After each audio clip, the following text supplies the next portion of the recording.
رکھ سکتے، 4 ہی بیویوں کی اجازت ہے۔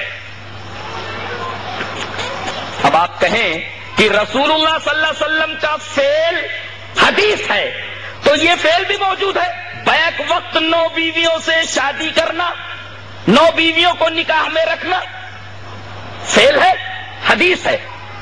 جواب اس کا یہ ہے کہ حدیث کی بھی 2 قسمیں ہیں، حدیث ممنوع الاتباع اور حدیث جائز الاتباع یا واجب الاتباع۔ تو حدیث کی وہ قسم جو ممنوع الاتباع ہے، جس کی اتباع نہیں کی جا سکتی، اور سنت کہتے ہیں ان حدیثوں کو جن کی اتباع جائز اور جن کی اتباع واجب ہے۔ اسی وجہ سے رسول اللہ صلی اللہ علیہ وسلم نے سنت کا لفظ استعمال فرمایا ہے کہ میری ان حدیثوں کے اوپر تمہیں عمل کرنا ہے جو واجب الاتباع ہے، ممنوع الاتباع حدیث کے اوپر تمہاری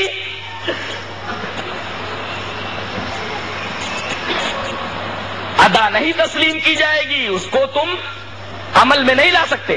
تو گویا حدیث 2 قسم کی، ممنوع الاتباع اور واجب الاتباع۔ تو ممنوع الاتباع کے اوپر کیسے آپ عمل کریں گے؟ بیک وقت 9 بیویاں کیسے رکھ سکتے؟ اور سنت کہتے ہیں انہی حدیثوں کو جن پر عمل کرنا ضروری ہے۔ تو مطلب کہ وہ حدیث عام ہے اور سنت خاص ہے۔ اسی وجہ سے رسول اللہ صلی اللہ علیہ وسلم نے حدیث کا لفظ استعمال نہ کر کے سنت کا لفظ استعمال فرمایا ہے کہ میری ان حدیثوں کے اوپر عمل ہوگا جو واجب الاتباع ہے۔ اس لیے کہ حدیث کے اندر تو دونوں چیزیں، ممنوع الاتباع بھی اور واجب الاتباع بھی، لیکن سنت انہی حدیثوں کو کہا جاتا ہے جو جائز الاتباع ہے اور جو واجب الاتباع ہے۔ اگر حدیث کہہ دیا جاتا تو پھر یہی اعتراض پڑتا تھا کہ پھر رسول اللہ صلی اللہ علیہ وسلم نے بیک وقت 9 بیویوں کو نکاح میں رکھا ہے، تو اس پر عمل کیا جائے؟ اس گہرائی کو حضرت سمجھ نہیں سکے، یا سمجھنے کے بعد بھی انہوں نے توڑ مروڑ کر کے اس حدیث کو پیش کرنے کی کوشش کی ہے۔ تو فرق کیا سمجھ میں آیا؟ حدیث کہتے ہیں آپ کے اس فعل کو جو ممنوع الاتباع ہے، اور آپ کے اس فعل کو بھی جو واجب الاتباع اور جائز الاتباع ہے، لیکن سنت آپ کے اسی فعل کو کہیں گے جو صرف واجب الاتباع اور جائز الاتباع ہے، ممنوع الاتباع سنت میں داخل نہیں ہے۔ اسی وجہ سے رسول اللہ صلی اللہ علیہ وسلم نے فرمایا کہ 2 چیزیں چھوڑ کر جا رہا ہوں، ان کے بعد تم کبھی گمراہ نہیں ہوگے، ایک اللہ کی کتاب اور دوسرے میری سنت، اور یہ دونوں ایک دوسرے سے جدا نہیں ہو سکتے یہاں تک کہ دونوں حوض کے اوپر آ جائیں۔ تو یہ حدیث اور سنت کے اندر فرق معلوم ہوا۔ ویسے یوں بھی جواب دیا جا سکتا ہے کہ آپ سنت کو معلوم کیسے کریں گے، رسول اللہ صلی اللہ علیہ وسلم کے فعل کو معلوم کیسے کریں گے؟ حدیثیں ہی تو واسطہ ہیں، اگر حدیثیں نہ ہوں تو پھر سنتوں کا پتہ کیسے چلے گا؟ تو آپ کا یہ کہنا کہ حدیثوں کے اوپر عمل نہیں ہوگا، سنت کے اوپر عمل ہوگا، یہ ایک مذہب کا خیز بات ہے۔ اہل کتاب سے مراد یہود و نصارہ کے عالم بھی ہیں اور عوام بھی ہے، لہذا اہل الحدیث سے مراد عالم بالحدیث بھی ہے اور عامل بالحدیث بھی۔ تو یہ اس سوال کا جواب ہو گیا کہ ہم انگریزوں کی اولاد نہیں ہیں، اس لیے کہ ہم تو زمانے رسول ہی سے ہیں، لہذا انگریزوں کا بچہ کہنا یا انگریزوں کی اولاد کہنا یہ اہل حدیثوں کے اوپر بہت بڑا ظلم ہے، اہل حدیثوں کے اوپر بہت بڑی زیادتی ہے، اور ایک طریقے کا یہ قذف ہے۔ قذف ثبوت نہ دے سکے تو کتنے کوڑے لگائے جائیں مولانا؟ 80 کوڑے لگائے جائیں، اس لیے کہ الزام ثابت نہ ہو سکے تو 80 کوڑے لگائے جائیں، یہ حد قذف ہے، 80 کوڑے لگائے جائیں۔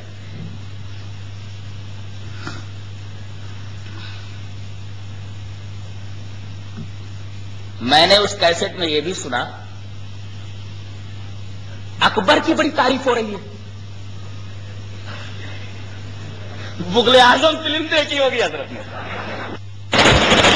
جتنے بادشاہ آئے سب حنفی المسلک تھے، کوئی اس میں اماموں کا منکر، اماموں کو گالیاں دینے والا، اکابرین پر طعن و تشنیع کرنے والا، اور مسلمانوں کے اندر اختلاف پیدا کرنے والا ایک بادشاہ بھی نہیں تھا۔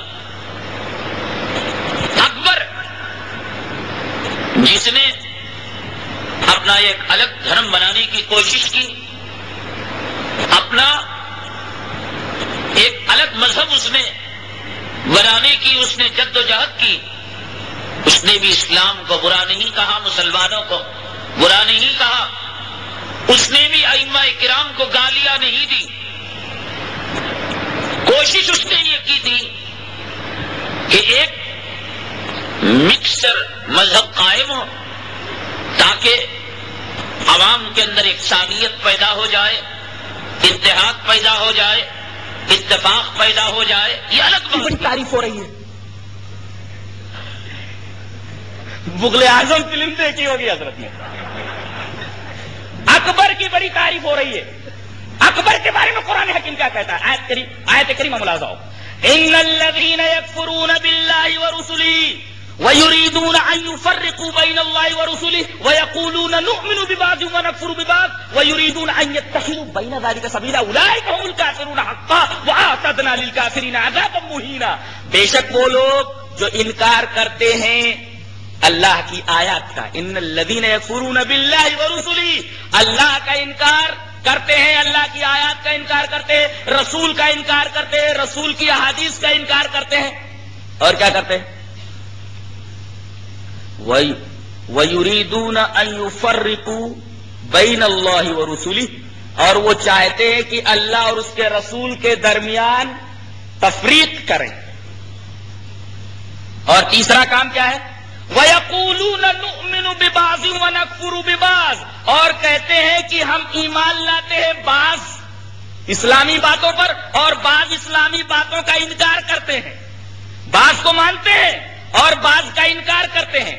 اب بہت سارے مذاہب کو ملا کر ایک چوچو کا مربع بنا لیا گیا جس کو قرآن حکیم کہتا ہے وَيُرِيدُونَ أَن يَتَّخِذُوا بَيْنَ ذَلِكَ سَبِيلًا. تمام مذاہب کے اصولوں کو ملا کر کے ایک بیچ بیچ کی راہ نکال لینا، یہی کام اس نے کیا تھا. تمام مذاہب کے اصول اور قوانین کو، اس کا عقیدہ یہ تھا کہ صداقت اور ٹروتھ یہ تمام مذاہب میں مشترک ہے.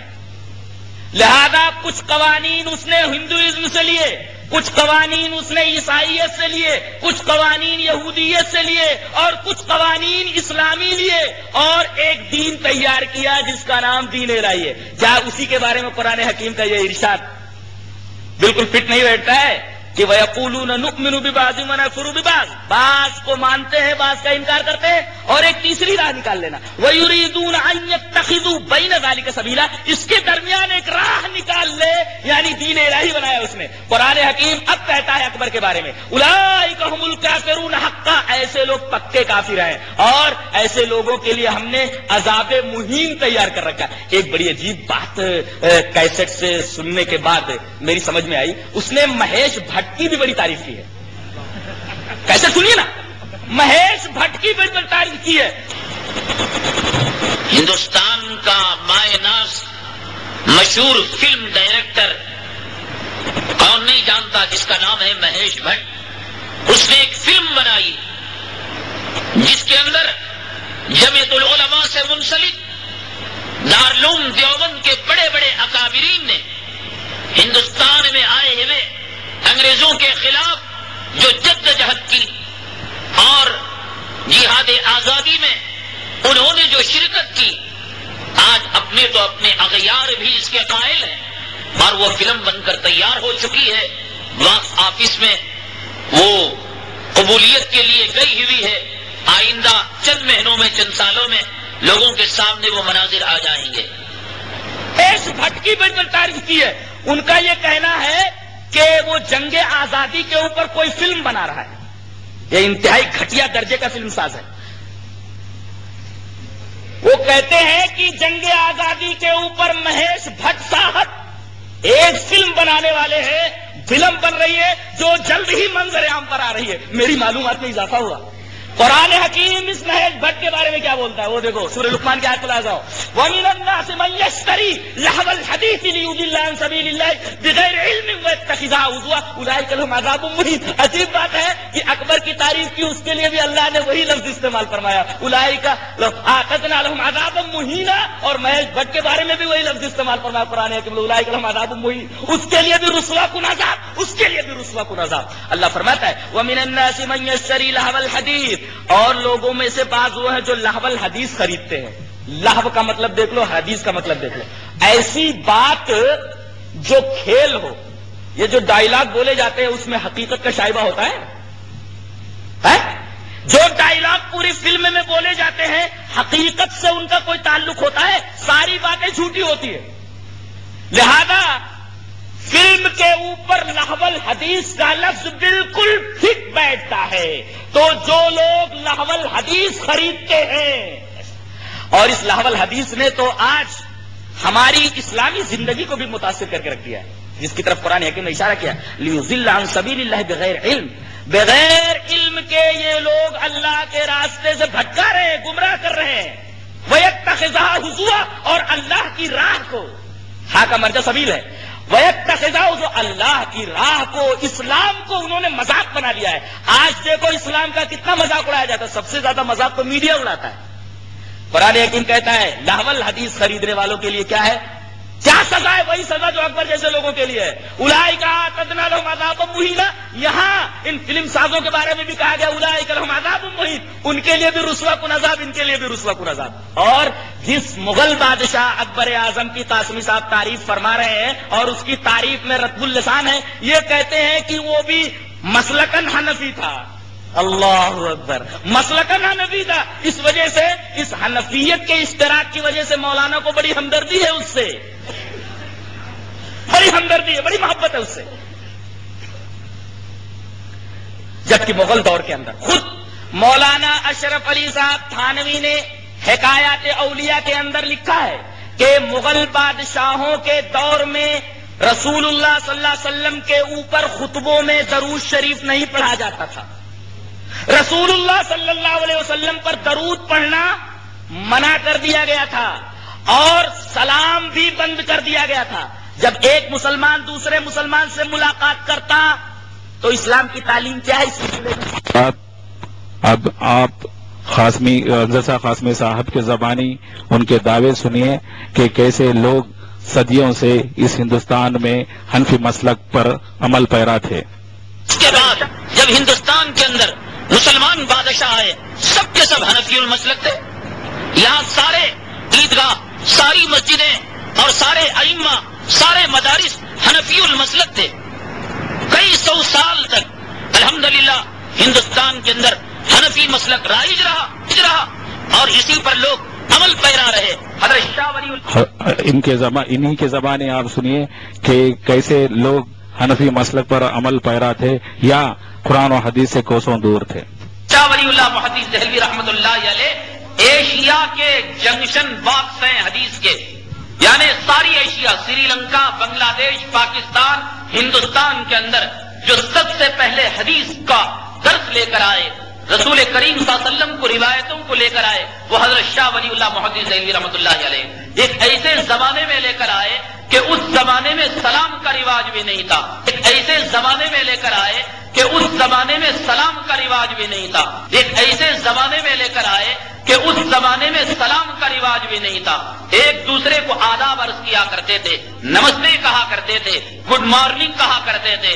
تو جب حضرت شاہ ولی اللہ محدث دہلوی رحمۃ اللہ علیہ نے آ کر سلام کیا تو خاندان کے لوگوں نے ان کا بائیکاٹ کر دیا، یہ عجیب آدمی ہے، عجب طرز زندگی، عجب طرز معاشرت پیش کر رہا ہے، ایک عجیب دین کو پیش کر رہا ہے۔ یعنی اس زمانے میں حدیث کا نام اور حدیث کا ترجمہ اور حدیث سے واسطہ بالکل نہیں تھا۔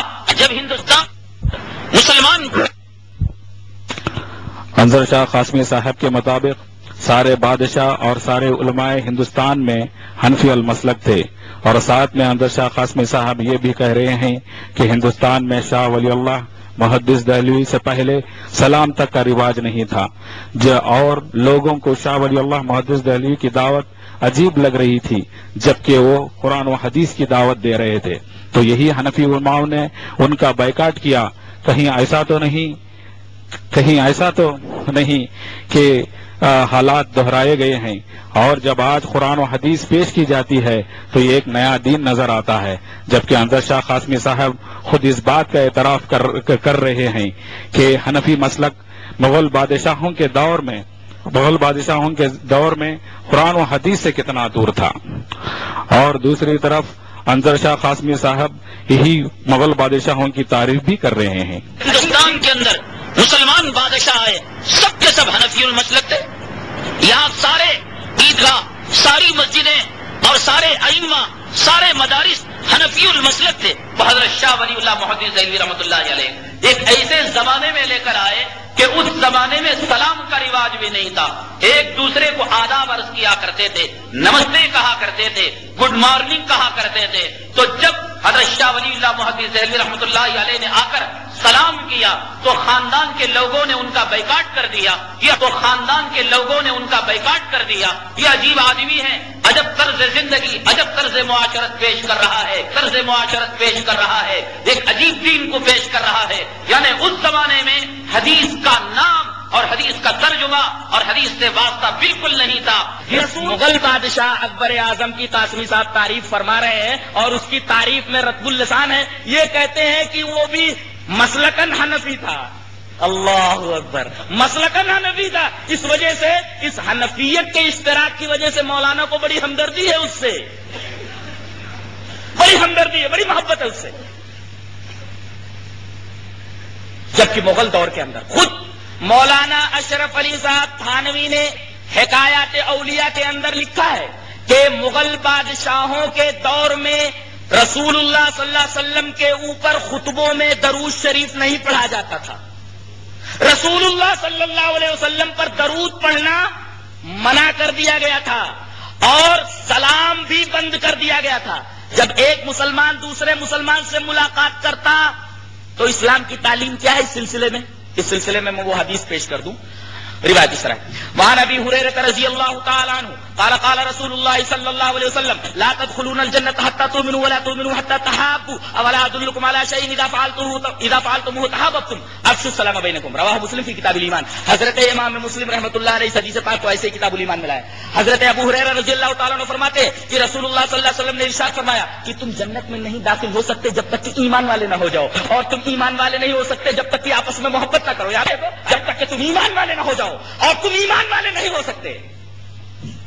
یہ مت سنو، اس کی مت سنو. یہ ہے تمہارے اندر ایمان کہاں ہے؟ یا تو کہا جا رہا ہے کہ تم جنت میں داخل نہیں ہو سکتے جب تک کہ تم ایمان نہ لے آؤ، اور یہ کہا جا رہا ہے جب ایمان والے نہیں ہو سکتے جب تک کہ تم آپس میں محبت نہ کرو. غلط. تم لوگ جنت میں داخل نہیں ہو سکتے جب تک کہ ایمان والے نہ ہو جاؤ، اور تم ایمان والے نہیں ہو سکتے جب تک کہ تم آپس میں دوسرے سے محبت نہ کرو. اور آؤ میں ایسی چیز نہ بتا دوں جس کی وجہ سے تم ایک دوسرے سے محبت کرنے لگو. افشوا السلام بینکم، اپنے درمیان تم سلام کرائش کرو. ایک مسلمان دوسرے مسلمان سے ملے تو طریقہ یہ بتایا گیا ملنے کا کہ ایک السلام علیکم کہے، دوسرا وعلیکم السلام بولے، ورحمۃ اللہ وبرکاتہ، اس کا اضافہ بھی کر دے. لیکن مغل سلطنت میں ایک تو رسول اللہ صلی اللہ علیہ وسلم کے اوپر درود شریف پڑھنا خطبوں کے اندر ممنوع قرار دے دیا گیا تھا، اور دوسرے ایک مسلمان جب دوسرے مسلمان سے ملتا تو السلام علیکم نہیں بولتا تھا، کہتا تھا رفیع الدین تسلیمات عرض کرتا ہے، رفیع الدین آداب عرض کرتا ہے. یعنی سلام کا رواج ہی نہیں رہ گیا تھا. قرآن پڑھنا اور پڑھانا بالکل انکا تھا، فقہ کا دورہ تھا. اور آپ کو یہ سن کر حیرت ہوگی کہ 1810 کے اندر 1810 عیسوی میں سب سے پہلے شاہ رفیع الدین رحمت اللہ علیہ اور شاہ عبد القادر رحمت اللہ علیہ نے قرآن حکیم کا ہندی میں ترجمہ کیا. 1810 کے اندر. جانتے ہیں قرآن حکیم کے اس ترجمے کو چھپوانے والا ایک اہل حدیث ہی تھا. اللہ اکبر. قرآن حکیم کے اس مترجم نسخے کو چھپوانے والا اور اس کا محرک اہل حدیثی تھا حضرت ولایت علی رحمت اللہ علیہ نے اپنے ایک مرید، اپنے ایک شاگرد بدیع الزماں بردوانی کے حوالے یہ نسخہ کیا اور کہا کہ اس کو چھپوا دو۔ قرآن حکیم کا ہندی مترجم نسخہ سب سے پہلے ہندوستان میں جب چھپوایا گیا تو چھپوانے کا محرک اہل حدیث اور چھپوانے والا بھی اہل حدیث تھا۔ اور ایک بات اور سن لیجئے اور اسے ذہن میں بٹھا لیجئے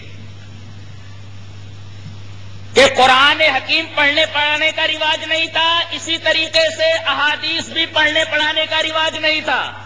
لوگ فقہ پڑھتے اور پڑھاتے تھے اور اسی کے مطابق عمل کرتے تھے۔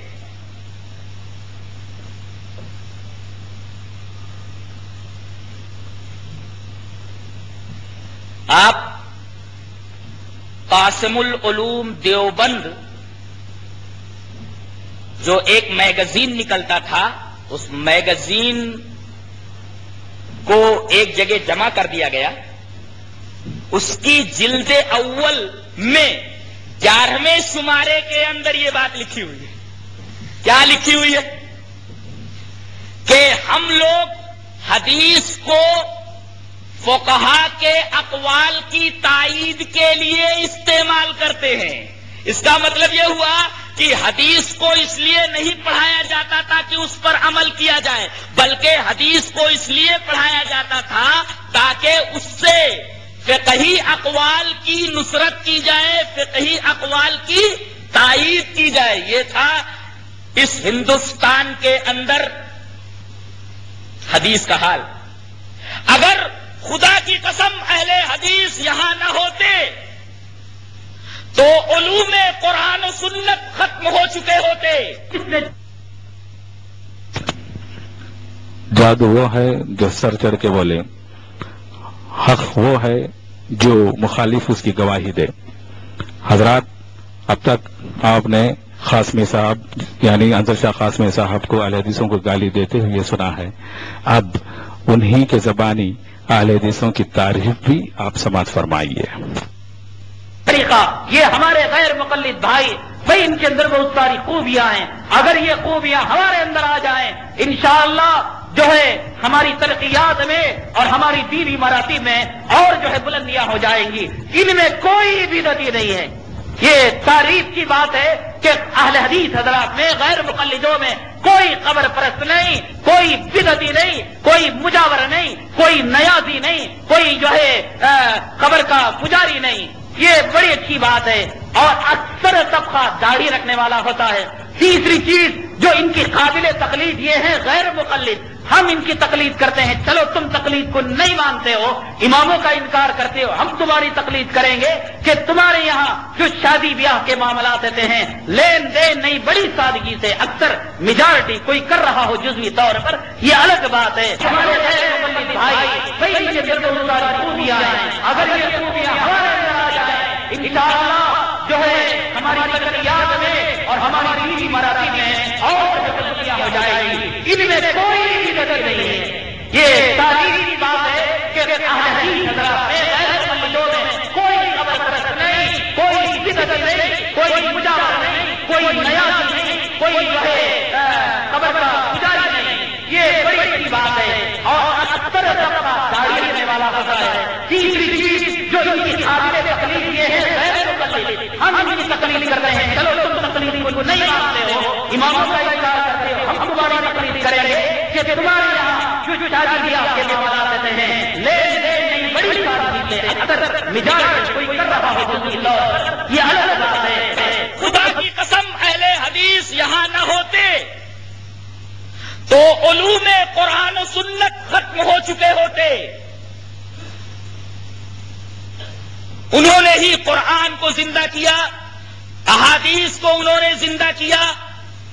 اگر یہ نہ ہوتے تو میں بالکل وجہ کہہ رہا ہوں کہ علوم قرآن و سنت ختم ہو چکے ہوتے. انہوں نے ہی بتایا کہ مقام نبوت کیا ہوتا ہے, انہوں نے بتایا کہ مقام رسالت کیا ہوتا ہے, انہوں نے بتایا کہ جناب محمد الرسول اللہ صلی اللہ علیہ وسلم کا مقام کیا ہے, انہوں نے ہی بتایا کہ اگر پیر جیلانی بڑے ہیں, بڑے رہیں, جنید و بغدادی بڑے ہوں گے, خواجہ کیسو دراز بڑے ہوں گے, جنید اور بایزید بستانی بڑے ہوں گے, خواجہ اجمیری بڑے ہوں گے, امام ابو حنیفہ بڑے ہوں گے, امام شافعی بڑے ہوں گے, امام احمد ابن حنبل بڑے ہوں گے, امام مالک بڑے ہوں گے, لیکن جناب محمد الرسول اللہ صلی اللہ علیہ وسلم کی نالین مبارک کی خاک کے مقابلے میں بھی ان کو نہیں کھڑا کیا جا سکتا. درود شریف پڑھیے, اللہم صلی علی محمد وعلی آل محمد کما صلیت علی ابراہیم وعلی آل ابراہیم انک حمید مجید, اللہم بارک علی محمد وعلی آل محمد کما بارکت علی ابراہیم وعلی آل ابراہیم انک حمید مجید. اہل حدیثوں نے بتایا کہ مقام رسالت کیا ہوتا ہے, اہل حدیثوں نے بتایا کہ مقام نبوت کیا ہوتا ہے, اور جناب محمد الرسول اللہ صلی اللہ علیہ وسلم کا مقام کیا ہے.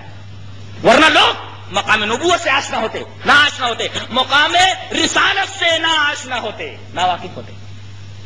یہ اہل حدیثوں کا بہت بڑا احسان ہے ہندوستانیوں کے اوپر. پہلے مسلمان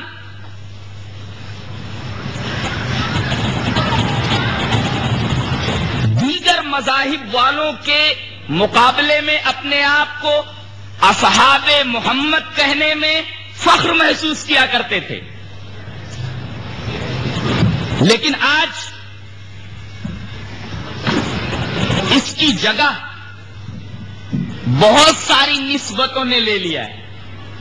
کوئی اپنے آپ کو حنفی کہلانے میں فخر محسوس کرتا ہے, کوئی اپنے آپ کو شافعی کہلانے میں فخر محسوس کرتا ہے, کوئی اپنے آپ کو مالکی کہلانے میں فخر محسوس کرتا ہے, کوئی اپنے آپ کو حنبلی کہلانے میں فخر محسوس کرتا ہے, کوئی اپنے آپ کو علائی کہلانے میں فخر محسوس کرتا ہے, کوئی اپنے آپ کو چشتی کہلانے میں, کوئی اپنے آپ کو سہروردی کہلانے میں, کوئی اپنے آپ کو نقشبندی کہلانے میں, کوئی اپنے آپ کو رضا خانی کہلانے میں, کوئی اپنے آپ کو بریلوی کہلانے میں فخر محسوس کرتا ہے.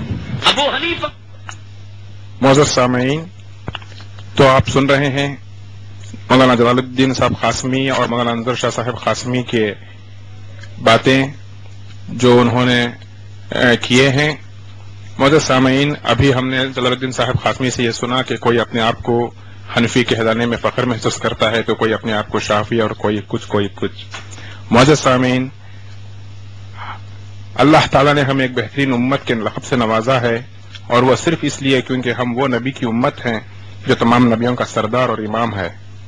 ہم اپنی اس مقدس رسول کی طرف ہم اپنی نسبت اس مقدس رسول کی طرف کرنے کے بجائے اگر ہم ان کے ایک امتی کی طرف کریں تو کیا یہ ٹھیک بات ہے, اچھی بات ہے؟ آپ ہی خود فیصلہ کر سکتے ہیں. مولانا جلال الدین صاحب قاسمی نے جو کچھ بھی کہا ہے وہ غلط نہیں کہا ہے.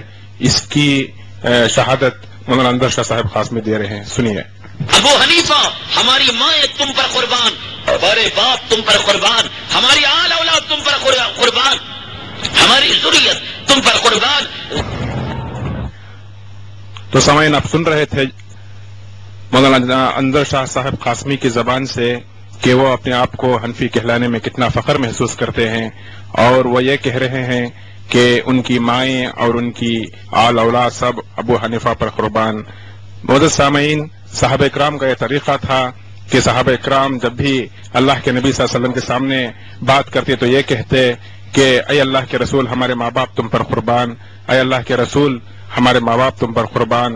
ایک بار حضرت عمر رضی اللہ تعالیٰ عنہ سے اللہ کے نبی صلی اللہ علیہ وسلم نے کہا تھا کہ اے عمر, جب تم ابھی تک مومن, پکے مومن نہیں ہوئے ہو, جب تک کہ تم اس بات کی شہادت نہ دو کہ میں تمہارے جان سے بھی زیادہ تمہیں محبوب نہ ہو جاؤں. تو حضرت عمر رضی اللہ تعالیٰ عنہ نے اسی وقت کہا تھا کہ اے اللہ کے نبی صلی اللہ علیہ وسلم, مجھے آپ میری جان سے بھی زیادہ پیارے اور عزیز ہیں. تب اللہ کے رسول صلی اللہ علیہ وسلم نے یہ کہا تھا کہ اے عمر, اب تم پکے مومن ہو گئے ہو. تو معزز سامعین, ہم اللہ کے رسول صلی اللہ علیہ وسلم سے, اللہ تعالیٰ سے اور اللہ کے رسول صلی اللہ علیہ وسلم سے سب سے زیادہ محبت کرنی چاہیے, اور ہمیں اللہ اس کے رسول صلی اللہ علیہ وسلم پر قربان ہونا چاہیے, کسی امتی پر نہیں. سنتے جائیے کہ صاحب قاسمی اور کیا کیا کہتے ہیں. ہم میں کی ایک بہت بڑی جماعت, بلکہ دنیا کی تہائی آبادی اپنے آپ کو حنفی کہتی ہے کہ جس پر ہمارے سارے مسائل کا حل نکالا جاتا ہے، طلاق کا مسئلہ فقہ حنفی کے روشنی میں حل کیا جاتا ہے، نماز کا مسئلہ فقہ حنفی کی روشنی میں حل کیا جاتا ہے، نکاح کا مسئلہ، کھیتی باڑی کا مسئلہ، تمام موت سے لے کر پیدائش سے لے کر موت تک تمام مسائل اسی فقہ حنفی سے ہم لوگ استفادہ کرتے ہیں۔ ابو حنیفہ رحمۃ اللہ علیہ نے تجارت سے محبت نہیں کی، دنیا سے محبت نہیں کی، دولت سے محبت نہیں کی، انہوں نے اپنی چھٹی حص کو دین سے باندھ دیا، تو دین کے مسائل جو 100 سال بعد آنے والے تھے انہوں نے حل کر دیا کہ بکری سے بچہ پیدا ہوتا ہے، منہ کتے کا ہوتا ہے، دھڑ جو ہے بکری کا ہوتا ہے۔ امام صاحب نے فرمایا اگر وہ بکری کی آواز نکالے تو جائز اور کتے کی آواز نکالے تو ناجائز۔ کہنے والے نے کہا کبھی کتے کی نکالتا ہے کبھی بکری کی۔ امام صاحب نے فرمایا چارہ رکھو اور گوشت رکھو، کیا کھاتا ہے دیکھو، گوشت کھاتا ہے ناجائز اور چارہ کھاتا ہے تو جائز۔ تو کہنے والے نے کہا کبھی وہ چارہ کھاتا ہے اور کبھی گوشت کو کھا لیتا ہے۔ ایسا مسئلہ اگر پیش آ جائے بتاؤ، غیر مقلد ہو بتاؤ قرآن میں کہاں ہے یہ مسئلہ، سیاستہ کی کتابوں میں کہاں ہے یہ مسئلہ، کہاں سے جواب دو گے؟ پھر ایک مسئلہ بیان کیا رشتہ جمعہ، فقاہت، سمجھداری، اپنی چھٹی حص کو دین سے لگا لیا انہوں نے۔ کہا کہ ایک آدمی نے پانی کا برتن لیا، گراؤں تو طلاق، پیوں تو طلاق، دوسروں کو دوں تو طلاق، دھوپ میں سکھاؤں تو طلاق۔ کیا کرنا؟ پانی خالی بھی کرنا ہے اور طلاق بھی نہیں پڑنا ہے۔ ارے قدموں کو لمبا کرنے والوں، اماموں کو گالیاں دینے والوں، کیا ہو سکتا ہے جواب؟ بتاؤ انڈا کھانے والوں، پینٹ پہننے والوں، یہ انڈا کیا قرآن اور حدیث میں کھانے کا حکم ہے؟ اگر کوئی غیر مقلد بتا دے کہ انڈا کھانے کا حکم قرآن میں ہے، حدیث میں ہے، ہم ہزاروں روپے منہ مانگا انعام دیں گے۔ پھر انڈا کیوں کھاتے ہو؟ یہ ہمارے امام اعظم ابو حنیفہ کا صدقہ ہے، تم انڈا کھا رہے ہو۔ انہوں نے اجتہاد کر کے بتایا ہے انڈا کھانا جائز ہے۔ یہ پینٹ جو پہنتے ہو، چڈی جو پہنتے ہو، قرآن میں ہے یہ پینٹ اور چڈی، حدیث میں ہے، یہ امام اعظم ابو حنیفہ رحمۃ اللہ علیہ کا صدقہ ہے کہ تم لباس پہن کر، کپڑے پہن کر جا رہے ہو، ورنہ تم جانوروں کی طرح ننگے پھرو گے۔ معزز سامعین، آپ سماعت فرما رہے تھے مولانا انظر شاہ صاحب قاسمی کو۔ آپ کو بھی ہنسی آ رہی ہوگی کہ یہ کیسے مسئلے تھے جو انہوں نے ممبر رسول سے فرما رہے تھے۔ ایک تو بکری کا مسئلہ۔ میں آپ لوگوں سے ایک سوال پوچھنا چاہتا ہوں، اگر فرضاً تھوڑی دیر کے لیے اگر یہ مان بھی لیا جائے ایسا کوئی بکری کا بچہ ہے جس کی صورت کتے کی ہو اور دھڑ اس کا بکری جیسا ہو، اور اگر وہ گھاس کھاتا بھی ہو، تو کیا آپ لوگ ایسے بکری کے بچے کو کھانے کو پسند کریں گے؟ دوسری طرف انظر شاہ صاحب قاسمی نے یہ بھی کہا کہ اگر امام ابو حنیفہ نہ ہوتے تو انڈا کھانا بھی جو ہے ہم لوگوں کو نصیب نہیں ہوتا۔ تو اس کی وضاحت امام مسند امام احمد میں اللہ کے نبی صلی اللہ علیہ وسلم سے ثابت ہے کہ اللہ کے نبی صلی اللہ علیہ وسلم نے انڈے کھانے کی اجازت دی ہے۔ اس کی تفصیل آپ مسند امام احمد میں دیکھ سکتے ہیں۔ انظر شاہ صاحب قاسمی یہ بھی فرما رہے تھے کہ اگر امام ابو حنیفہ نہیں ہوتے تو ہم لوگ جانوروں کی طرح زندگی گزارتے، ہمیں کپڑے پہننے کا طریقہ بھی نہیں ہوتا۔ یہ کیسی گستاخی ہے اللہ کے نبی صلی اللہ علیہ وسلم کی شان میں کہ یہودی تو یہ فرما رہے تھے کہ یہودی تو اللہ صحابہ اکرام کو یہ کہتے تھے کہ یہ کیسا نبی تمہارے میں آیا ہے جو تمہیں پیشاب اور پیخانے کے طریقے بھی سکھاتا ہے۔ تو صحابہ اکرام شان سے کہتے ہیں کہ ہاں ہمارا وہ نبی ہے جو ہمیں چھوٹی چھوٹی باتیں، پیشاب اور پیخانے کا طریقہ بھی ہمیں سکھاتا ہے۔ تو معزز سامعین، اللہ کے نبی صلی اللہ علیہ وسلم نے ایک مکمل اور کامل دین ہمیں دے کر اس دنیا سے گئے ہیں، اور وہ دین کوئی ادھورا دین یا نامکمل دین نہیں جو کسی امتی سے پورا ہو۔ تو یہ کتنی بڑی گستاخی ہے اللہ کے نبی صلی اللہ علیہ وسلم کی شان میں۔ سنیے آگے شیخ جلال الدین صاحب قاسمی اس بارے میں کیا کہتے ہیں۔ یہ چیز تمام گمراہیوں کی جڑ ہے۔ وہ کہا جاتا ہے کہ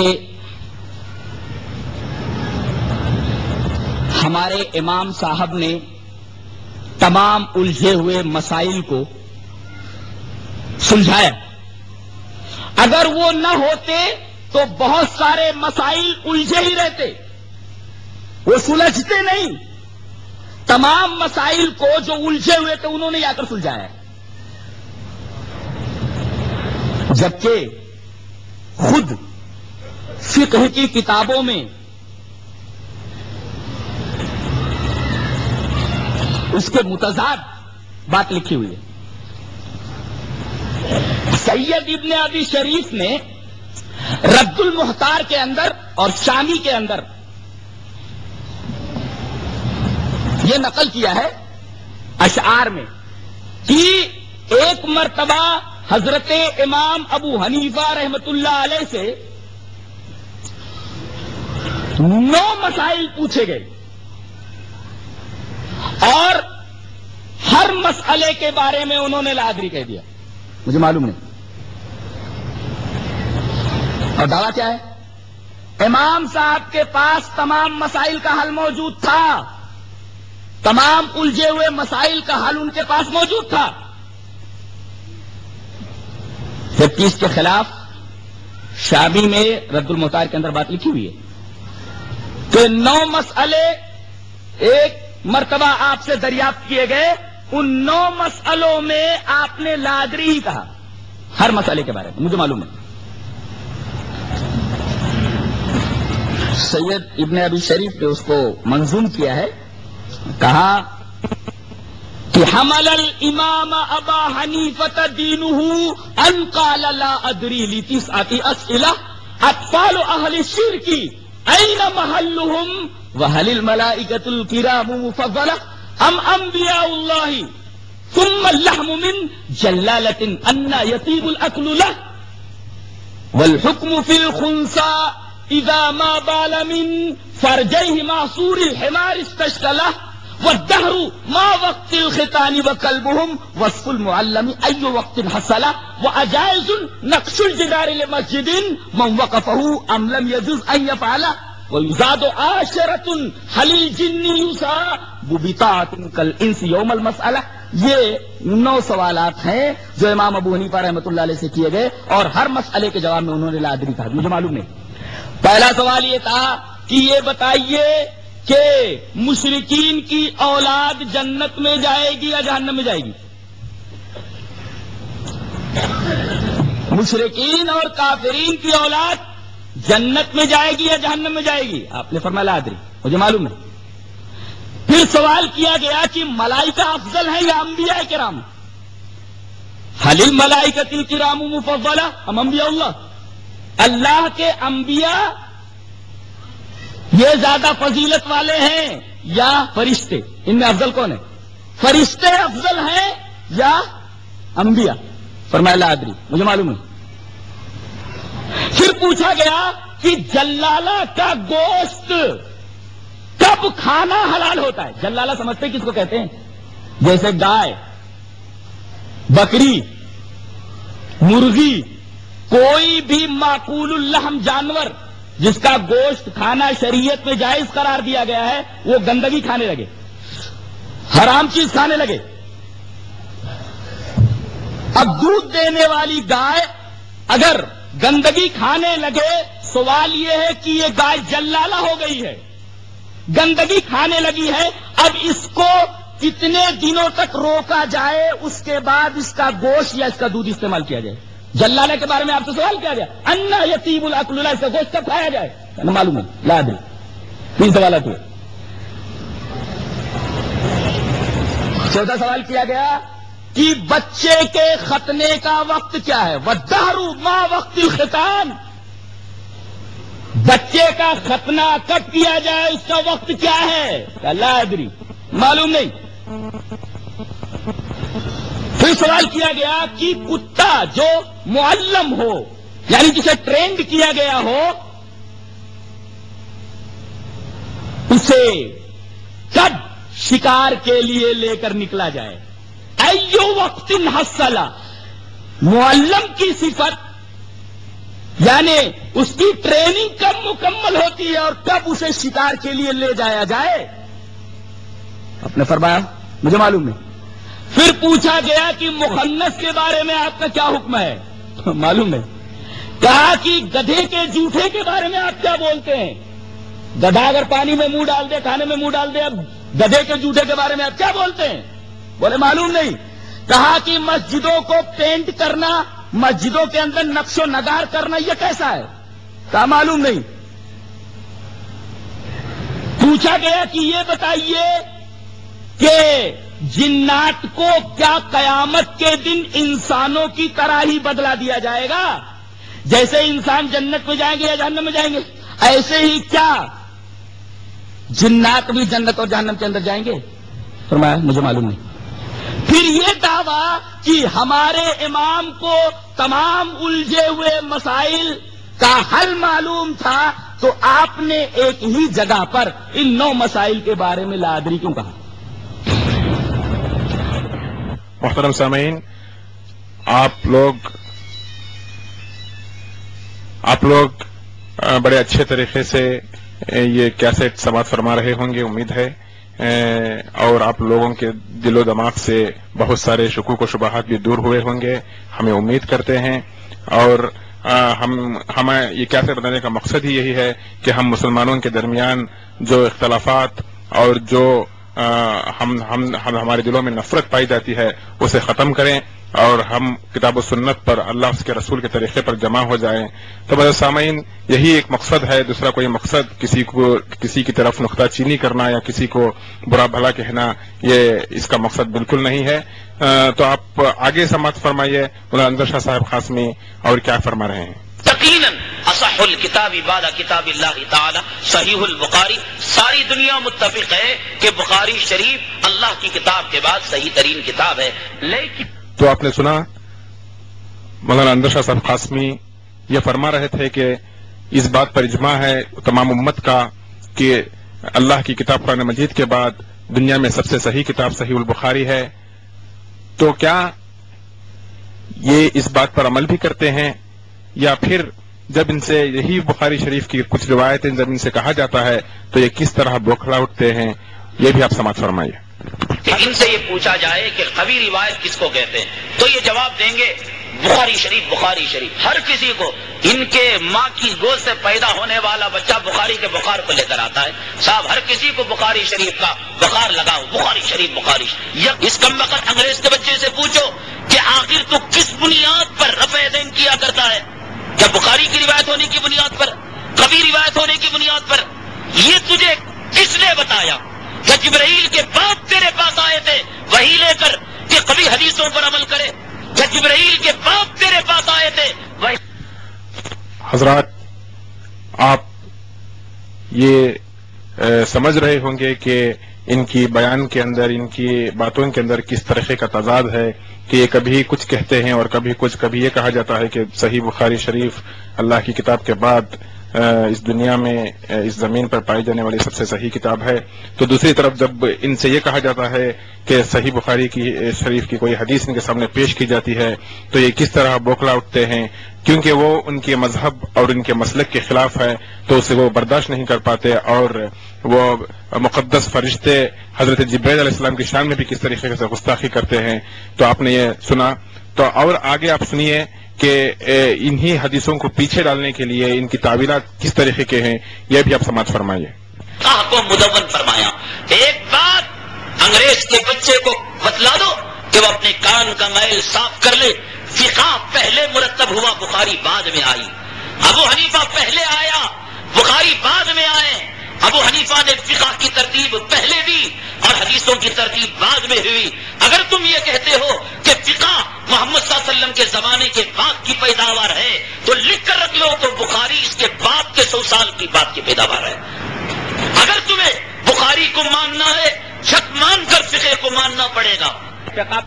تو ایک نیا اعتراض انہوں نے انظر شاہ صاحب قاسمی نے پھر یہ کیا ہے کہ بخاری شریف بعد میں آئی اور فقہ جو ہے پہلے آئی. امام ابو حنیفہ پہلے آئے اور امام بخاری بعد میں آئے، اور حدیثیں جو ہے بعد میں آئی اور فقہ پہلے آئی. تو ان سب کی حقیقت آپ شیخ جلال الدین صاحب قاسمی سے سماعت فرمائیے. فقہ پہلے آئی، بخاری بعد میں آئے. یہ کیسے طفلانہ حرکت ہے، جیسے اس کا مطلب ہے کوئی مطالعہ ہی نہیں حضرت کا. اب میں یہ بتاتا ہوں کہ ہندوستان کے اندر رسول اللہ صلی اللہ علیہ وسلم کی وفات کے بعد، آپ کی موت کے بعد، شمع نبوت کی کرنیں لے کر کے کون لوگ آئے؟ میں یہ بتاتا چلوں کہ رسول اللہ صلی اللہ علیہ وسلم کی موت کے 4 سال بعد ہی حضرت عمر رضی اللہ تعالی عنہ کے دور مبارک میں عثمان ابن ابی العاص ثقفی رحمت اللہ علیہ، جنہوں نے 17 سال کی عمر میں اسلام قبول کیا اور سن 15 ہجری کے اندر ہندوستان تشریف لائے، اور سورت کی بندرگاہ سے ہوتے ہوئے وہ بھروچ کے علاقے میں آئے اور گجرات کے اکثر شہروں کے اوپر انہوں نے حملہ کیا۔ صحابہ کرام کیا لے کر آئے تھے؟ حضرت عثمان ابن ابی العاص ثقفی رحمت اللہ علیہ کہ ان کے ساتھ 17 صحابہ کرام ہیں، یہ 17 صحابہ کرام کیا لے کر آئے؟ جواب دیجیے۔ حنفیت لے کر آئے؟ ارے حنفیت تو 80 کے بعد کی بات ہے۔ یہ لوگ 15 ہجری میں کیا لے کر آئے؟ حضرت عثمان ابن ابی العاص ثقفی، یہ 17 صحابہ کرام جو ہندوستان میں آئے، یہ کیا لے کر کے آئے؟ حنفیت لے کر آئے؟ نہیں۔ مالکیت لے کر آئے؟ نہیں۔ حنبلیت لے کر کے آئے؟ نہیں۔ شافعیت لے کر کے آئے؟ نہیں۔ پھر کیا لے کر کے آئے؟ نبوت کی شمع لے کر کے آئے، قرآن اور حدیث لے کر کے آئے۔ اور اس کے بعد حضرت علی کے دور مبارک میں پھر 3 صحابی آتے ہیں۔ سوال یہ ہے کہ یہ پھر 3 صحابی کیا لے کر کے آئے؟ قرآن و حدیث لے کر کے آئے۔ پھر حضرت معاویہ رضی اللہ تعالیٰ عنہ کے دور میں 4 صحابی، 3 حضرت علی کے دور میں آئے، 4 حضرت معاویہ کے دور میں آئے۔ میں پوچھتا ہوں حضرت معاویہ کے دور میں 4 صحابہ کرام جو ہے وہ کیا لے کر کے آئے؟ قرآن و سنت ہی لے کر کے آئے، اس لیے کہ اس وقت تو حنفیت تھی نہیں، مالکیت تھی نہیں، حنبلیت تھی نہیں، شافعیت تھی نہیں۔ اس کے بعد حضرت یزید رحمت اللہ علیہ کے زمانے میں ایک صحابی آئے، حضرت منذر ابن جارود عبدی، حضرت منذر ابن جارود عبدی حضرت یزید رحمت اللہ علیہ کے دور میں آئے۔ ظاہر ہے کہ یہ صحابی جب لشکر لے کر کے یہاں آئے تو کیا لے کر کے آئے؟ قرآن و سنت لے کر کے آئے۔ اور اس کے بعد اب سلسلہ شروع ہوتا ہے تابعین کا۔ تابعین سب سے پہلے 47 آئے، 47 یا تقریباً 42، اس طریقے کی تعداد میں یہ لوگ آئے۔ ان میں حضرت محمد ابن قاسم رحمت اللہ علیہ بھی ہے، یہ تابعی ہے۔ بتائیے محمد ابن قاسم رحمت اللہ علیہ سن 93 میں اب ولید ابن عبد الملک کے زمانے میں آئے۔ اس وقت حضرت امام ابو حنیفہ کی عمر کتنی تھی؟ 80 میں پیدا ہوئے، اس وقت ان کی عمر 12-13 سال کی رہی ہوگی، 12-13 سال کے تھے۔ اس وقت تو حنفیت وجود میں نہیں آئی تھی۔ تابعی جب آئے تب بھی حنفیت کا وجود نہیں تھا، مالکیت کا وجود نہیں تھا، شافعیت کا وجود نہیں تھا، حنبلیت کا وجود نہیں تھا۔ پھر کیا لے کر کے آئے؟ یہ لوگ بھی صرف اور صرف قرآن و سنت لے کر کے آئے۔ اللہ اکبر! یہ کہنے والا کس قدر غلط فہمیاں پھیلانے کا ارادہ رکھتا ہے اور کتنی بڑی غلط فہمی پیدا کر رہا ہے کہ فقہ پہلے آئی، حدیث بعد میں آئی۔ یہاں عالم یہ ہے کہ حدیثیں پہلے آئی، فقہ تو بعد کی پیداوار ہے، فقہ تو بعد کی پیداوار ہے۔ شیخ جلال الدین صاحب قاسمی سے یہ بھی سماعت فرما لیا کہ حدیث جو ہے یہ اللہ کے نبی صلی اللہ علیہ وسلم کے زمانے سے موجود ہے، اللہ کے نبی صلی اللہ علیہ وسلم کے قول، اللہ کے نبی صلی اللہ علیہ وسلم جب سے نبی بنائے گئے جب سے موجود ہیں، لیکن یہ فقہ جو ہے یہ بعد کی پیداوار ہے۔ تو یہ کہنا کہ حدیث بعد میں آئی اور فقہ پہلے آئی، یہ کس طریقے کی جہالت ہے۔ تو محترم حضرات، آپ نے دوران تقریر مولانا انظر شاہ صاحب قاسمی سے یہ بھی سنا ہوگا کہ جگہ جگہ پہ کہہ رہے تھے کہ اہل حدیث حضرات جو ہیں یہ ائمہ کے گستاخ ہیں، یا ائمہ کو نہیں مانتے، ائمہ کو گالیاں دیتے ہیں۔ تو اس کی حقیقت کیا ہے اور اہل حدیث کا اس میں کیا، ان کا ائمہ کے بارے میں کیا عقیدہ ہے، یہ شیخ جلال الدین صاحب قاسمی سے سماعت فرمائیں۔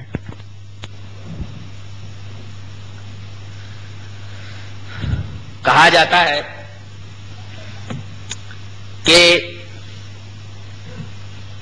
امام ابو حنیفہ رحمت اللہ علیہ کے اوپر اللہ تبارک و تعالی بے شمار رحمتیں نازل فرمائے۔ ہم بھی دعا کرتے ہیں، ہم بھی دعا کرتے ہیں اللہ تبارک و تعالی ان کے اوپر بے شمار رحمتیں فرمائے۔ ایک بات یاد رکھیے کہ نبی کے علاوہ کوئی معصوم نہیں ہے، نبی کے علاوہ کوئی معصوم ہے؟ نبی اگر غلطی کرنے لگے تو آسمان سے اس کی رہنمائی ہو جاتی تھی، فرشتہ آتا تھا اور بتاتا تھا کہ آپ سے یہاں غلطی ہو رہی ہے، غلطی صحیح کیجیے آپ۔ اور یہ تمام صحابہ کرام کا عقیدہ ہے کہ نبی کی بات کو منوان تسلیم کر لینا ہی ایمان کا تقاضا ہے. غیر نبی کی بات کو لیا بھی جا سکتا ہے اور چھوڑا بھی جا سکتا ہے. دلیل ملاحظہ ہو. فتح المجید کے اندر حضرت ابن عباس کا قول نقل کیا گیا ہے. قول اس طریقے کا ہے, وعن ابن عباس رضی اللہ تعالی عنہما قال یوشک ان تنزل علیکم حجارۃ من السماء یقول قال رسول اللہ صلی اللہ علیہ وسلم وتقولون قال ابو بکر وعمر. حضرت ابن عباس رضی اللہ تعالیٰ عنہ فرماتے ہیں کہ قریب ہے کہ تمہارے اوپر آسمان سے پتھر برسیں. تمہارے اوپر آسمان سے پتھر برسیں. کیوں؟ میں کہتا ہوں کہ رسول اللہ نے فرمایا. اقول, میں بولتا ہوں کہ رسول اللہ نے فرمایا. وتقولون, اور تم بولتے ہو قال ابو بکر و عمر, ابو بکر ایسا کہتے ہیں اور عمر ایسا کہتے ہیں. اس کا مطلب یہ ہوا کہ ابو بکر رضی اللہ تعالیٰ عنہ سے غلطی ہو سکتی ہے, اور ہوئی. دادی کی وراثت کے معاملے میں حضرت ابو بکر رضی اللہ تعالیٰ عنہ سے غلطی ہوئی. دادی کا حصہ کیا ہے پوچھا گیا. حضرت ابو بکر نے فرمایا نہ تو قرآن میں پاتا ہوں نہ حدیث میں پاتا ہوں. حضرت مغیرہ بن شعبہ نے وہی ٹوک دیا, کہا کہ آپ غلطی پر ہیں. میں نے سنا ہے کہ رسول اللہ صلی اللہ علیہ وسلم نے دادی کو چھٹا حصہ دلایا ہے. دیکھیے, حضرت ابو بکر رضی اللہ تعالیٰ سے غلطی ہوئی ہے, نبی سے غلطی نہیں ہوتی, اس لیے کہ نبی معصوم ہوتا. اور یہیں پر ہمارا منہج سمجھ لو. قرآن حکیم اللہ کی کتاب ہے, تمام شک و شبہ سے بالا تر ہے. قرآن کا ایک ایک لفظ ہمارے لیے حجت ہے. یہ اہل حدیث کا پہلا منہج. اور حدیث رسول یہ جناب محمد الرسول اللہ صلی اللہ علیہ وسلم کا کلام مبارک ہے. بات آپ کی نہیں ہے, زبان آپ کی ہے. زبان آپ کی ہے لیکن بات اللہ کی ہے, اور آپ معصوم عن الخطا ہے, لہذا صحیح احادیث بھی ہمارے نزدیک قرآن ہی کی طرح حجت ہے. یہ ہمارا منہج ہے. قرآن اللہ کا کلام تمام شک و شبہ سے بالا تر, اس کے ایک ایک لفظ کو ہم حجت مانتے ہیں. اسی طریقے سے رسول اللہ صلی اللہ علیہ وسلم معصوم عن الخطا ہیں. زبان سے آپ جو کچھ بولتے ہیں زبان آپ کی ہوتی ہے لیکن بات اللہ کی ہوتی ہے, جیسا کہ اللہ نے خود سورہ نجم میں فرمایا وما ينطق عن الهوى ان هو الا وحی یوحى. آپ جو کچھ بولتے ہیں وہ آپ کی بات نہیں ہوتی بلکہ وحی الہی ہوتی ہے. اور رہا ائمہ کرام کا معاملہ, تو ہمارا عقیدہ یہ ہے کہ تمام ائمہ کرام واجب الاحترام ہیں, واجب الاطاعت نہیں ہیں. یہ منہج ہے ہمارا. تمام ائمہ کرام واجب الاحترام ہیں, ان کا احترام کیا جائے, لیکن واجب الاطاعت نہیں ہے. ان کی اطاعت انہی اقوال میں ہوگی جو اقوال جناب محمد الرسول اللہ صلی اللہ علیہ وسلم کے اقوال کے مطابق ہوں گے. اگر کسی امام کا قول جناب محمد رسول اللہ صلی اللہ علیہ وسلم کے قول کے خلاف ہے تو وہ امام تو کیا, اگر کسی صحابی کی بات بھی ٹکرا جائے جناب محمد رسول اللہ صلی اللہ علیہ وسلم کی بات سے, تو ہم صحابی کی بات کو نہیں لیتے. یہ ہمارا عقیدہ ہے. تمام ائمہ کرام ہمارے لیے واجب الاحترام ہیں لیکن واجب الاطاعت نہیں ہے. واجب الاطاعت انہی اقوال میں ہے جو اقوال جناب محمد رسول اللہ صلی اللہ علیہ وسلم کے اقوال سے ہم آہنگ ہیں. تو آپ لوگوں نے اہل حدیث کا عقیدہ اماموں کے بارے میں کیا ہے یہ شیخ جلال الدین صاحب قاسمی سے سماعت فرمایا. اور یہ کہنا کہ اہل حدیث حضرات اماموں کو گالیاں دیتے ہیں یہ ان کے اوپر بہتان ہے, کیونکہ کسی مسلمان کو گالی دینا آپ نے پہلے ہی کیسٹ میں سنا تھا کہ مسلمان کو گالی دینا فسق ہے اور ان سے قتال کرنا کفر ہے. لیکن یہ مقلدین, یہ اماموں کے بارے میں ان کا کیا عقیدہ ہے؟ آپ نے پہلے سے آپ سماعت فرماتے آ رہے ہوں گے کہ کبھی یہ کہا جا رہا ہے کہ شریعت ناقص ہے اور اسے پورا کرنے کے لیے امام ابو حنیفہ رحمۃ اللہ علیہ نے ہمیں دین کے سارے مسائل کو الجھے ہوئے مسائل کو سلجھا دیا. اور کبھی یہ کہا جا رہا ہے کہ امام ابو حنیفہ اگر نہ ہوتے تو ہم لوگ انڈے بھی نہیں کھاتے وغیرہ وغیرہ. اور اصل میں اماموں کے بارے میں یہ عقیدہ رکھنا کہ امام معصوم ہے اور ان کی ہر بات ماننی ہی چاہیے, یہ ایک بہت بڑی گمراہی کی جڑ ہے. تو مولانا سامعین, آپ آگے انور شاہ صاحب قاسمی سے یہ بھی سماعت فرمائیں گے کہ انہوں نے کس طریقے سے اماموں کا رتبہ بڑھا کر نبی کے برابر کر دیا ہے. جس طریقے سے شاعر نے کہا ہے کہ نبی کو جو چاہے خدا کر دکھائیں، اماموں کا رتبہ نبی سے بڑھائیں، بالکل اسی طریقے سے انہوں نے اماموں کا رتبہ جو ہے بڑھا کر کس طریقے سے انہوں نے اماموں کو جو ہے اللہ کے نبی صلی اللہ علیہ وسلم سے یا پھر نبیوں کے ساتھ کس طریقے سے کمپیئر کیا ہے، یہ بھی آپ سماعت فرمائیں۔ طریقوں پر آج یہ کمینے امت محمدیہ احناف اور ائمہ کے ماننے والوں کو دھوکہ دیتے ہیں کہ جب تم 4 اماموں کو برحق جانتے ہو تو 4 اماموں کے طریقے پر عمل کیوں نہیں کرتے؟ فجر حنفی بن کر، ظہر شافعی بن کر، عصر حنبلی بن کر، مغرب مالکی بن کر لیتے ہیں۔ تو ہم ان اماموں میں زمین و آسمان کا فرق ہے۔ ایک امام ایک چیز کو حلال کہتا ہے تو دوسرا امام اس چیز کو حرام کہتا ہے۔ ایک امام کے ہاں ایک چیز جائز ہے اور دوسرے امام کے یہاں وہ چیز ناجائز ہے۔ مجھے بتائیں پورے نبی برحق ہے نہیں ہے؟ بھائی ہمارا ایمان رسول اللہ صلی اللہ علیہ وسلم کے علاوہ اور نبیوں پر ہے یا نہیں؟ اگر کوئی کہے نہیں میں محمد صلی اللہ علیہ وسلم کے علاوہ کسی نبی اور کسی رسول کو نہیں مانتا وہ کافر ہو جائے گا۔ آمنت باللہ و ملائکتہ و کتبہ و رسلہ، میں اللہ پر ایمان لایا، اللہ کی کتابوں پر ایمان لایا، اللہ کے رسولوں پر ایمان لایا۔ اب پوری کتابیں برحق نہ، انجیل بھی برحق، توریت بھی برحق، زبور بھی برحق، موسیٰ بھی برحق، ابراہیم بھی برحق۔ تو ایک کام کرو، اس انگریز کے بچے سے کہو کہ جب تمام نبی برحق ہیں تو محمدی بن کر جمعہ کی نماز پڑھ لینا، محمد صلی اللہ علیہ وسلم پر ایمان ہے۔ یہودی بن کر ہفتے کو چرچوں میں چلا جانا، عیسائی بن کر تو گرجا گھروں میں اتوار کو چلا جانا، عیسیٰ علیہ السلام بھی برحق ہے، موسیٰ علیہ السلام بھی برحق ہے، محمد صلی اللہ علیہ وسلم بھی برحق ہے، تو کیوں نہیں مان لیتا ان کے طریقوں کو؟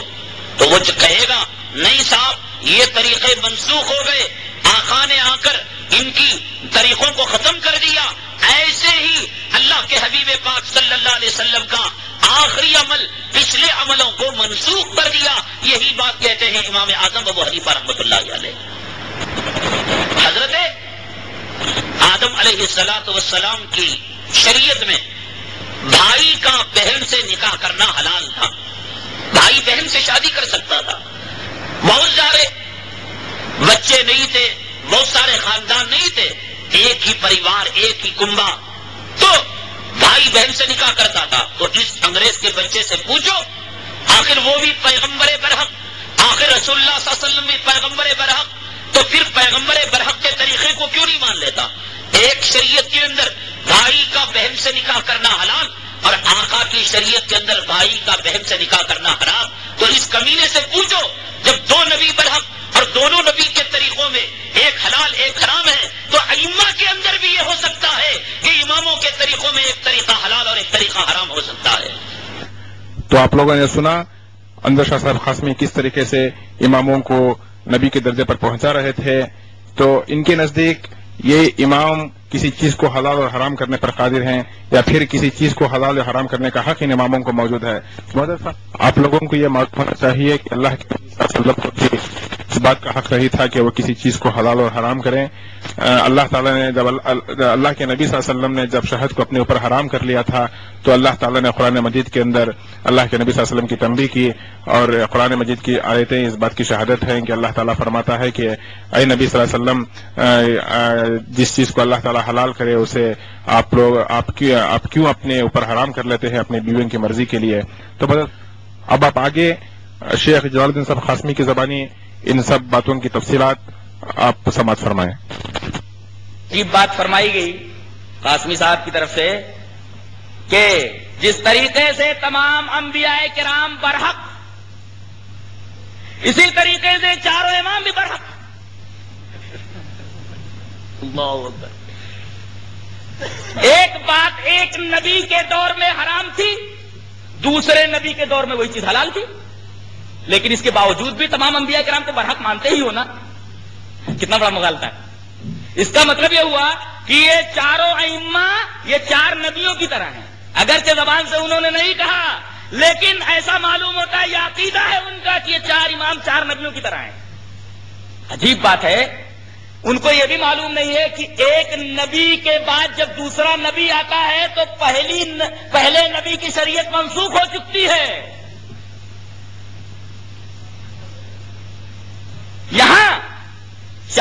امام اگر 4 باتیں کہتے ہیں، ایک امام ایک کو حلال کہتا ہے، ایک کو حرام کہتا ہے، تو ان نبیوں کی طرح نہیں ہے کہ ایک بات ایک نبی کے دور میں حلال تھی، دوسرے نبی کے دور میں وہ چیز حرام ہو گئی، اس لیے کہ ایک نبی کے بعد ہی دوسرا نبی آتا ہے اور آنے والا نبی پہلے نبی کی شریعت کو منسوخ کر دیتا ہے. یہ کیسا مغالطہ ہے دیکھیے. چاروں امام ایک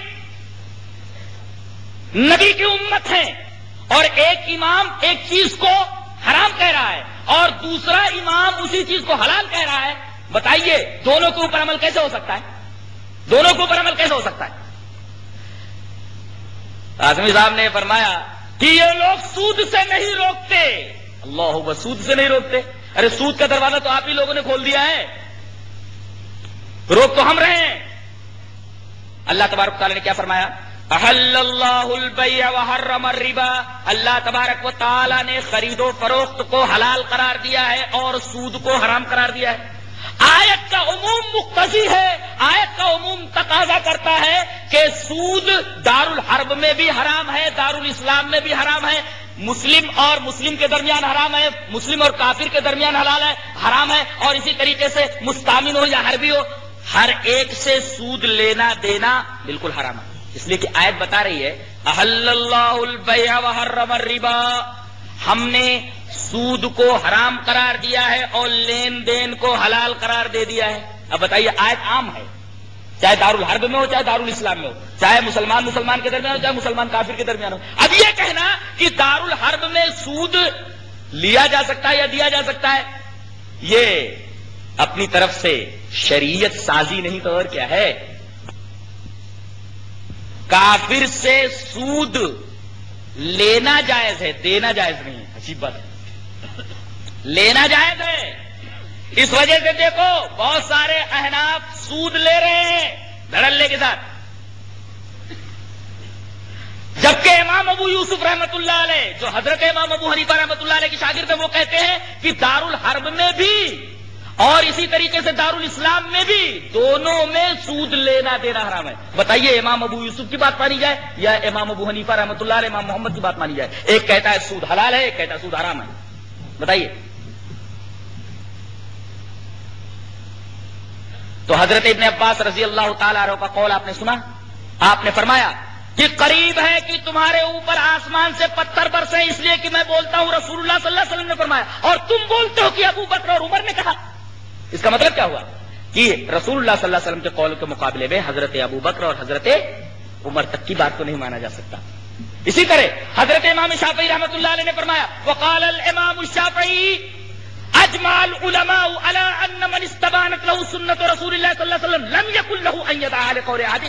فتح المجید کے اندر یہ عبارت بھی موجود ہے. حضرت امام شافعی رحمۃ اللہ علیہ نے فرمایا کہ تمام علماء امت کا اس بات پر اجماع ہے، تمام علماء امت نے اس بات پر اتفاق کر لیا ہے کہ اگر کسی کے سامنے سنت رسول واضح ہو جائے، صحیح سند کے ساتھ کوئی سنت آ جائے، تو کسی کے قول کے مقابلے میں اس کو چھوڑا نہیں جا سکتا، جائز نہیں چھوڑنا. یہاں کتنے لوگ ہیں جو رسول اللہ صلی اللہ علیہ وسلم کے قول کو بڑی بے دردی سے امام کے قول کے مقابلے میں چھوڑ دیتے ہیں؟ امام مالک کا قول دیکھیے.